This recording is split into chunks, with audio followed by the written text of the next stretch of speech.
Hello കൂട്ടുകാരെ, ഇപ്പോൾ അതുപോലെ ഞാൻ നടക്കാൻ ഇറങ്ങിയതാട്ടോ. അങ്ങനെ നടന്ന് ദേ നമ്മുടെ കൈത്തോടിൻ്റെ അടുത്ത് എത്തിയിട്ടുണ്ട് കേട്ടോ. ഇന്ന് എന്താണെന്ന് അറിയില്ല, നല്ല വെയിൽ നല്ല കാറ്റും ഉണ്ടായിരുന്നു കേട്ടോ. കുറച്ച് നേരം ശുദ്ധവായുവൊക്കെ ശ്വസിച്ച് ഞാൻ അങ്ങനെ അങ്ങ് നിന്നു.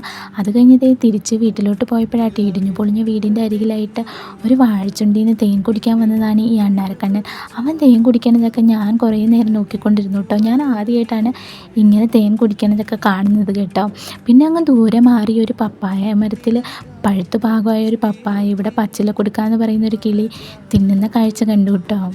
അങ്ങനെ അവൻ തിന്നുന്നതൊക്കെ നോക്കി ഞാൻ കുറച്ചധികം നേരം അങ്ങനെ നിന്ന് തിരിച്ച് ഇതേ പോരുന്ന വഴിയിൽ ഒരു ചെടിയിൽ വ്യത്യസ്തമായിട്ടൊരു പ്രാണീനെ കണ്ടു കേട്ടോ. ഇവന്മാരെ കാണാൻ നല്ല രസമായിരുന്നു കേട്ടോ. ഞാൻ ആദ്യമായിട്ടാണ് ഈ പ്രാണീനെ കാണുന്നത്. പിന്നെ ഇതേ കൊക്കോമരത്തിൽ കരിയിലപ്പെട എന്ന് പറയുന്ന കിളീനെ കണ്ടു കേട്ടോ. ഇവന്മാർക്ക് കരിയിലയുടെ നിറവായതുകൊണ്ടാണ് കരിയിലപ്പെട എന്ന് പറയുന്നത്. അപ്പം വീഡിയോ ഇത്രയേ ഉള്ളൂ. ഇഷ്ടപ്പെട്ടാൽ ലൈക്ക് ചെയ്ത് സപ്പോർട്ട് ചെയ്യാൻ മറക്കരുത് കേട്ടോ കൂട്ടുകാരെ.